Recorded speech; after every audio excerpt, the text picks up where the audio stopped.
Hello students.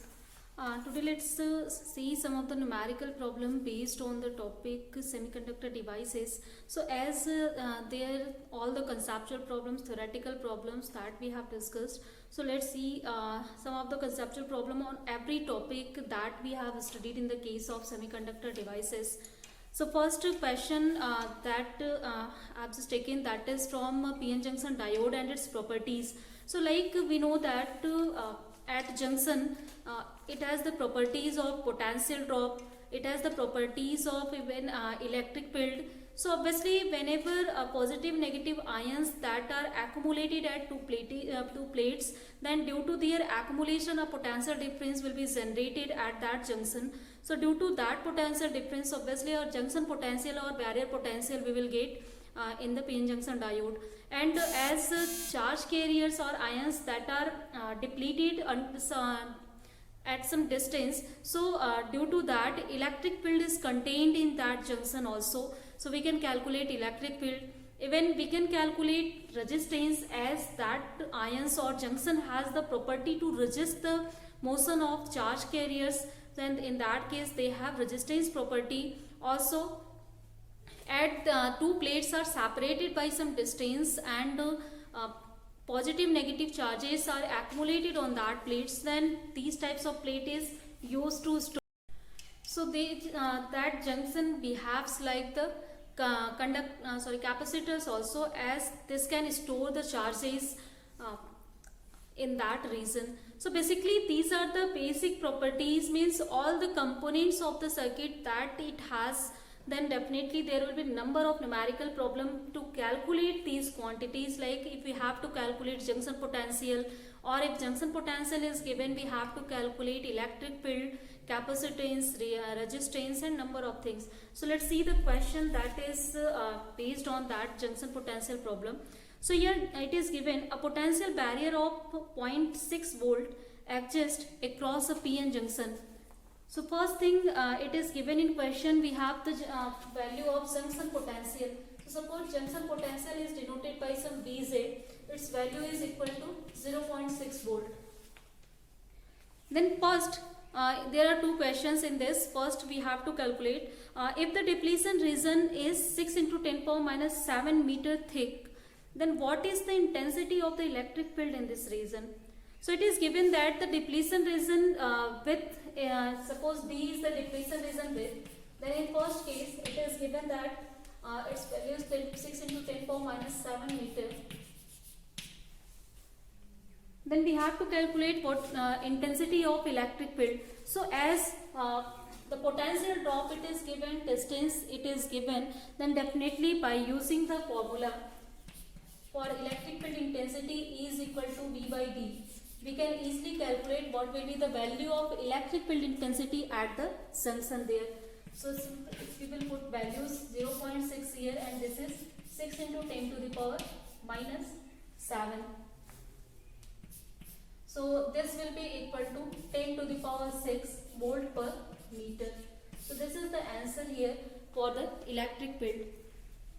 Second question is, if an electron with a speed 5 into 10 to the power 5 meter per second approaches the PN junction from N side, then with what speed will it enter in the P side.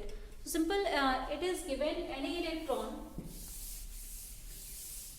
that has velocity. Suppose that if this is for PN junction diode, this is P side, this is N side, this is the junction, and its width was given, that is D.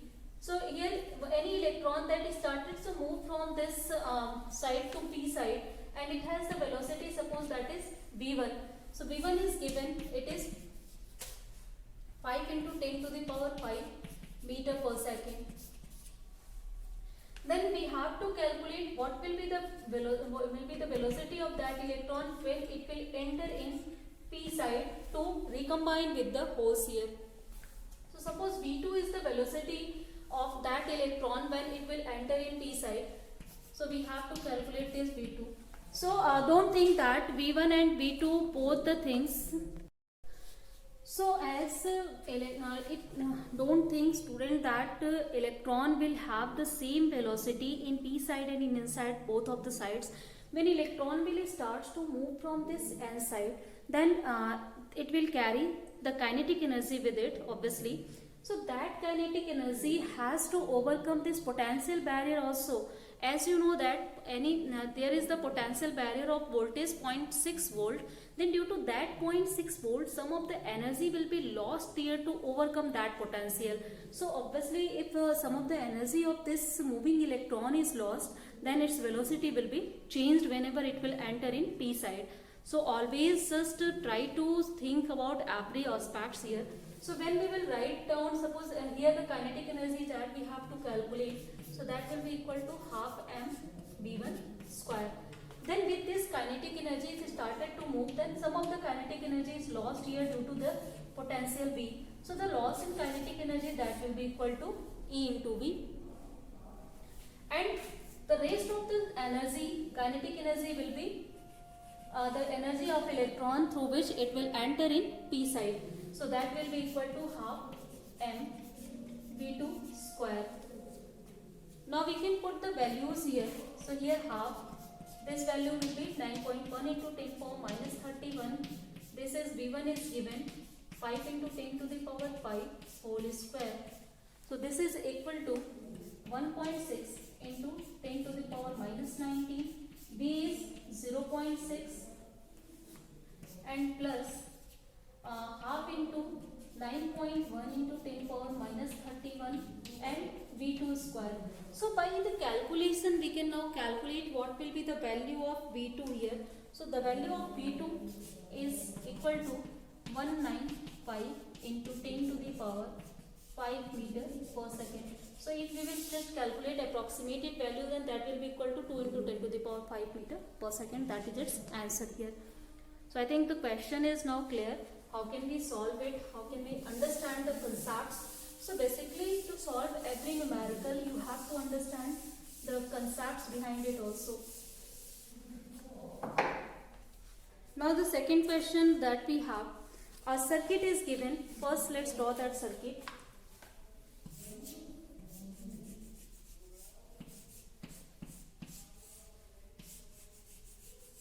So in this circuit we have two resistances. This is a diode D, and we have two resistance of 20 ohm. This is also 20 ohm, this is of 20 ohm. So this is a circuit diagram using one diode and two resistors that is given. Now question is that find the equivalent resistance of circuit that is shown in figure. So here whenever any condition is not given, you have to find out equivalent resistance.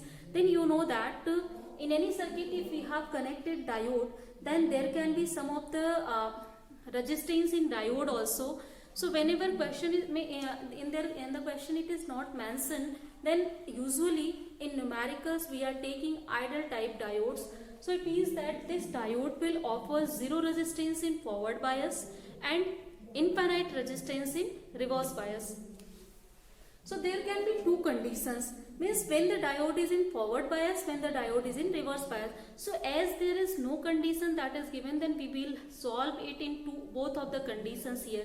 So in first condition, if potential at A that is greater than potential at B, it means that this terminal is positive and with respect to that terminal B is negative. So it means if A is positive, then B will be connected to positive and will be connected to negative, means diode D is in forward bias condition. So whenever diode D will be in forward bias condition, then it will offer zero resistance, means current can easily pass through it. So it means that if current can pass through it, then both of the resistances work to pass the current here to this point B. Clear? So it means that if you will see these two resistances that are connected in parallel. So for that case, the equivalent resistance that will be equal to 20 into 20 upon 20 plus 20. So you can easily solve it. This will be obtained 10 ohm here. Clear? And also the second case, when we will just take the condition that is BA is less than BB.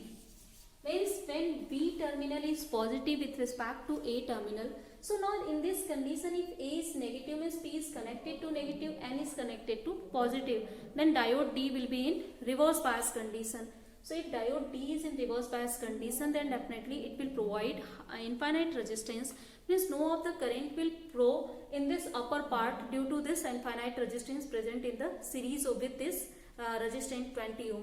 So definitely for this case, if a current has to flow from A to B, then the part that will be useful, then that is only this part. So the equivalent resistance will be equal to this resistance only.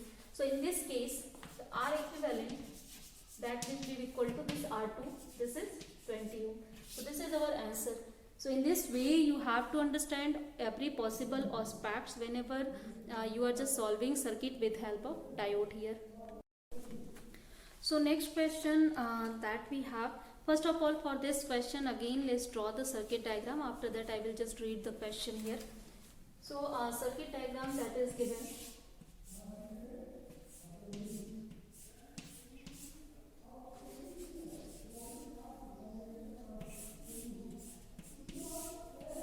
So here diode D we have, and this is 4 volt battery. This is an ammeter A1. This is 20 ohm resistance, and now again here one ammeter A2 is connected, and here again 20 ohm resistance we have just connected here. So this is a circuit diagram that is shown in the figure. Now let's first read the question manually. After that you will be able to understand what we have to calculate here. So assuming that the resistance of the meters that are negligible or simple, if you will just see that, it means that here the ammeter that we are just taking, its internal resistance that is negligible here. So in that case, what will be the reading of the ammeter A1 and A2 in the circuit shown as shown here? So we have to just find out what will be the reading in the case of A1 and A2 if clear.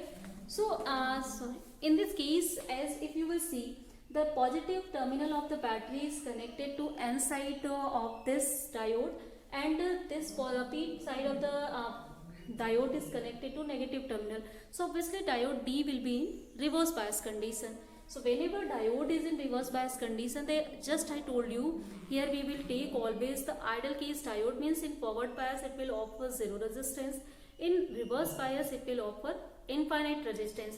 So when it will offer infinite resistance, then obviously there will be no current that will flow through this upper part due to reverse bias connection through this diode, as it will offer infinite resistance, so no of the current will flow. So whenever no current is flow through this circuit, then this ammeter will read 0 ampere current. So the A1, it will be read 0 ampere. So second, here that we have to calculate what will be the reading of A2 here. So as in this part current will not flow, but in this part current will flow, as we haven't used any diode here, and obviously due to this through this resistor some of the current will flow. So that current we can calculate easily by V by R here. So let's calculate what is the current that is flowing through it. So that will be equal to potential upon this resistance here. So this will be equal to 0.2 ampere. So the reading of A2, that will be equal to 0.2 ampere. So simple, it's the problems of diodes are very simple. Only you have to understand the basic properties in which we are connecting the diodes here. So let's see now next question. So basically every possible question I have just taken that can help you to understand the whole of the semiconductor devices chapter by through this these of the all numerical problems. So one more problem is given. A battery of 2 volt may be connected across the points A and B as shown in figure. So again let's draw the figure first. So figure is, we have two diodes in this way, and these two diodes are connected with different resistances. So one is connected to 10 ohm and second is connected to 20 ohm, and now there are two terminals that is here. So it is given that we have to connect 2-volt battery here. So here 2-volt battery will be connected. Clear? So suppose here this is our diode D1, this is our diode D2. Now comes to our question. So find the current drawn from the battery if the positive terminal is connected to first the point A and second the point B. Assume that the resistance of each diode is 0 in forward bias and infinite in reverse bias. Clear? So here again it is given that these diodes are of ideal types, means they will offer 0 resistance in forward bias condition and infinite resistance in reverse bias condition here. So we have to find out what will be the current drawn from this battery if when we connect, if we will connect positive terminal of battery to this A terminal, on when we will connect positive terminal to this B. So let's see first condition when we are connecting positive terminal to A terminal. So if A will be positive, this will be with respect to it negative, then it means that this diode, if you will see, it's N type. N side is connected to positive, P side is connected to negative. Means this diode D2 is in reverse bias condition. And this diode D1, this is P. P is connected to positive, N is connected to negative. This is in forward bias condition. So in these two diodes, D1 is in forward bias, D2 is in reverse bias. So as D1 is in forward bias, it will offer 0 resistance. Then current can flow easily through this circuit. So let's calculate what, suppose that here the current that is flowing, that is I1. Here the current that is flowing, that is I2. So I1 will be equal to here. This 2-volt battery we have just taken. So 2 upon 10. So this will be equal to 0.2 ampere. So this is the current that is flowing through this diode D1. And if you will see this diode D2 that is in reverse bias, so it will offer infinite resistance. So obviously no of the current will flow through this circuit. So I2 will be 0. So overall, due to this battery, when we will connect it to the positive terminal of battery to A, then that times it will draw the current equal to 0.2 ampere from this battery through whole of this circuit diagram. Clear? Second condition, when we connect the positive terminal of battery to B. So in this condition, this will be negative, this will be positive here. So if A is negative, then this N is connected to negative, P is connected to positive. So in this condition now D2 is in forward bias, and while D1 you will see that here positive is connected to negative, P side, N side is connected to positive, means in this condition it is in reverse bias. So if D1 is in reverse bias, then it will offer infinite resistance. So no of the current will flow through this resistor 10 of 10 ohm, means I1 will be 0 here. But I2, this is as this is in D2 is in forward bias, then it will offer 0 resistance. So as it is bring 0 resistance, then current will flow through this diode. So I2 current we can calculate it, that will be equal to I2 is equal to voltage upon this resistance, that is 20. So this is 0.2 amperes. So these are the currents in the circuits whenever we are taking these two conditions here.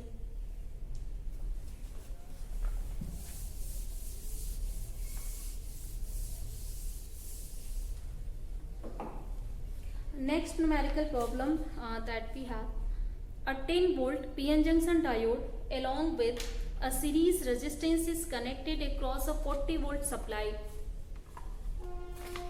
So calculate the minimum value of resistance required if the maximum diode current is 50 milliampere. So here one connection that is given to us.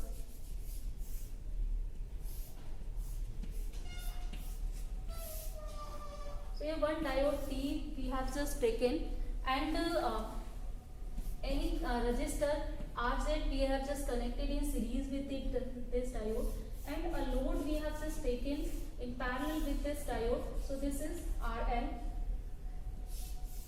and now here Vz is the potential drop due to this diode that we have used here, and this is input potential. Suppose this is Vi input potential we have just applied here.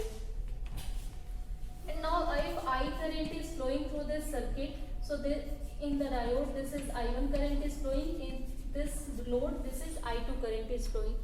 So we have to find out the value of this series resistance Rz, so that this diode will get the maximum value of current through this whole of the circuit. So it means that if we have to calculate what will be the value of I first of all, so if we will calculate the value of I, then easily as we know the supply voltage, then we can calculate what will be the value of resistance here. So in this way, if we have to find out maximum current, it means whole of the current should go in this diode, no of the current will go through the load here.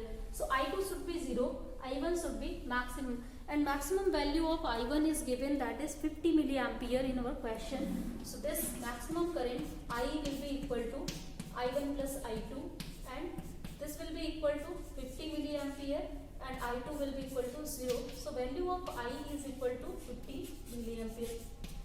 So maximum current through this diode we will get only in that condition when whole of the current will transfer to this diode, no of the current will supply to this load resistor RL here. So this current condition when I we have just calculated. Now we have just applied 40 volt supply here, and that 40 volt some of the voltage is dropped here due to this series resistance Rz, and that voltage drop will be equal to I into Rz, and some of the voltage drop that will be due to this junction potential present in the diode, and that is already given 10 volt junction diode, means the value of Vz or potential drop through the diode, that is equal to 10 volt. So we can write here this Vi is used in two ways. First, to produce voltage through this Rz, that is equal to IRZ, plus here Vz is if the potential drop here. So value of Vi is 40 volt, I is given, this is 50 milliampere, so this is 10 power minus 3 Rz, plus Vz is given 10. So if we will solve it, then Rz will be equal to 30 by 50 into 10 to the power 3 ohm. So we can solve it and we can find out what will be the value of R here. So value of R is obtained, this is 600 ohm. So if we will connect 600 ohm resistance in series with this diode, then that time the diode will get maximum value of the current equal to 50 milliampere.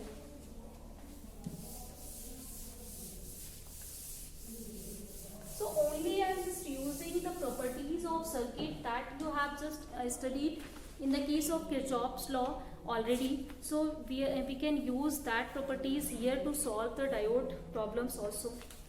Again, let's see the next problem. Here number of problems I have just taken from this chapter, as these are very important problems. You have to understand it, and you have to remind all the factors along with the conceptual and theoretical problems here. So one figure we have.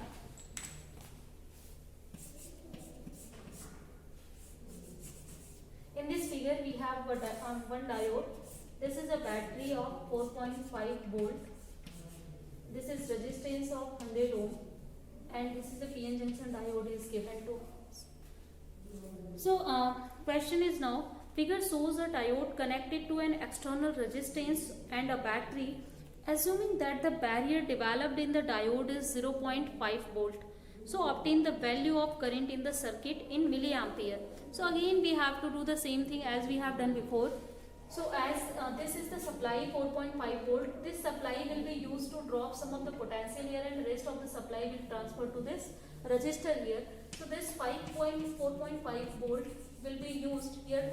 Potential drop first of all, that is given already 0.5 volt, plus if I current is flowing through it, so this I into this resistance R, that is equal to 100 here. Now you can easily solve it. So this will be equal to I is equal to 4 by 100 here. So if we will solve it, then this will be obtained 40 milliampere. So this is the current in milliampere that is flowing through this whole of the circuit here.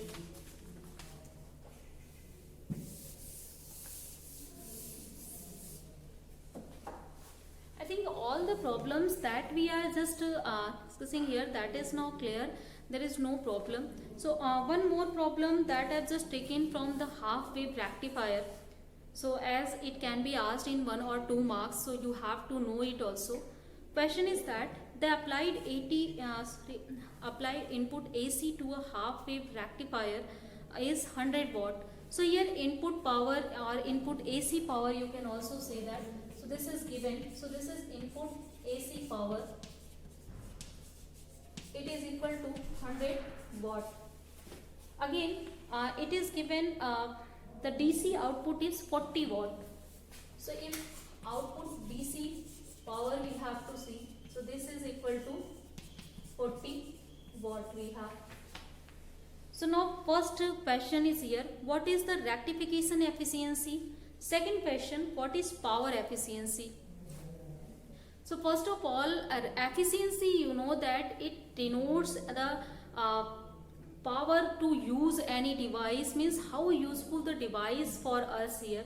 So simply efficiency, if you have to calculate for any kind of device or values, then that time it is simply equal to output upon input. So here we have to calculate rectification efficiency. So simple, in the case of rectifier, first of all you have to know in the signal what is rectified here. So here we are supplying power to the circuit, power to the transformer, and that power is rectified here. So in this case, if power is rectified by half wave rectifier, then rectification efficiency, if it is denoted by eta, so that will be equal to output DC power to the output AC power. So output DC power, why we are writing is DC and AC, you know already. In the case of rectifier, at input we are supplying AC, and in output we are just getting DC here. So that's why here we have just written output DC power and input AC power. So don't be confused with that. Even these words are not anywhere in rectifier, then that is also already understood by use. It means that whenever in rectifier we have to only supply AC, and in output we will get only DC, otherwise it will not be the work of rectifier. So output DC is here 40 watt and input AC power is 100 watt. So finally if you will see the percent efficiency, then that will be obtained 40%. So this is the rectification efficiency of the particular half wave rectifier that we have used here. Second question is here, what is power efficiency? Now some of our students are confused, what is power efficiency? So simple, efficiency of device is different, efficiency of values are different. So power, as only half of the power we are getting in the output here. We are using half wave rectifier, only half of the AC signals we are using, means the AC signal is used here to for the power means we are getting power in the output 40 watt, that is only due to 50 watt signal. 50 watt signal we are not using in the circuit. You know that in half wave rectifier, for positive half cycle diode conducts, for negative half cycle diode is in non-conducting state. So if diode is in non-conducting state in negative half cycle, means for 50 watt it is in conducting state, and for 50 watt it is in non-conducting state. So 50 watt signal is not useful for us. Even at input it is present, but it is not feeding to the circuit. It is not used by the diode. So simple, if we have to calculate power efficiency, then this power efficiency will be equal to output DC power that we are getting to the input AC power supplied by the half cycle only that we are using in the circuit. So half cycle supply will be equal to 50 watt here. So this will be equal to, if we will see in percent bracket, then the rest 80%. So in half wave rectifier that is given to us, in which 40% is rectification efficiency, I mean 40% of the signal is rectified here, but the power used here, or power we got in the output for half wave, half signal, that is 80%. Means 80% power of the half signal we are obtaining in the output here. So I think now you got it, what I just wanted to tell you.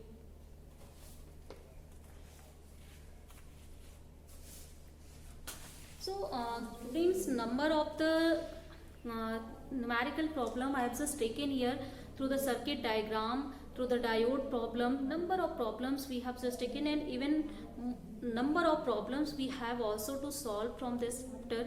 So you have to practice a lot, just practice it, try to solve it, all the problems, try to revise it also. They will help you also to solve the problems in your examinations easily.